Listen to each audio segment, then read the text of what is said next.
Mahina na rin po ang ulan sa Malabon pero nananatili pa ring baha ang ilang lugar doon.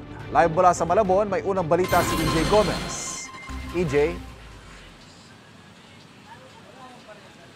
Ivan, dito sa Katmon, Malabon, nasa hanggang bewang pa ang taas ng baha. Umabot sa lampas tao ang baha rito gaya sa ibang lugar dito sa Malabon. Sa ikalawang palapag ng kanilang bahay na natili ang ilang residente ng Malabon habang hinihintay ma-rescue ng mga otoridad mula sa lampas tao na baha. Kinailangang gumamit ng mga bangka para ilikas ang apektadong mga pamilya. Ang mga kalsada kasi nagmistulang lawa. Isang babaeng manganganak ang kinailangang ibiyahe papuntang ospital, kasama mismo si Malabon City Mayor Jenny Sandoval. Hindi na malakas ang ulan ngayong umaga, gayunman nananatili pa ring baha ang ilang lugar dito. Pasado 3:00 ng madaling araw dito sa unahan ng kahabaan ng Governor Pascual Street, Barangay Katmon, Malabon, nananatili sa may binti yung level ng tubig baha. Pero sa bandang dulo, abot pa raw yan hanggang sa lagpas bewang, kaya hindi pa nadadaanan ng mga sasakyan. Kahapon sa kasagsagaan ng malakas at matinding pag-uulan, umabot sa lampas tao ang baha.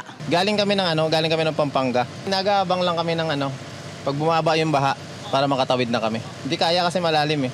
Samantala, aabot sa halos 1,000 residente ng Barangay Potrero ang nananatili sa evacuation centers.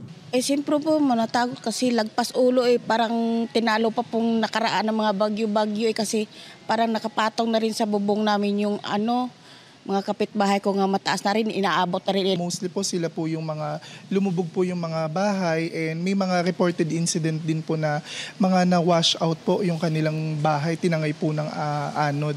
Kahapon, nagbigay na rin ng relief packs ang lokal na pamahalaan para sa mga apektadong residente. Kaya niyo ba? Ivan, may mangilan-ngilan na rin daw ng mga residente ang nagsisibalikan na sa kanilang mga bahay dahil nga humupa na ang baha. Magsisimula na raw kasi silang maglinis at i-check yung mga gamit pa na pwede nilang maisalba. Sa mga puntong ito, wala ng ulan pero pabalik-balik yan at may kasama pang malakas na hangin. Samantala, patuloy naman ang paunti-unting paghupa ng baha.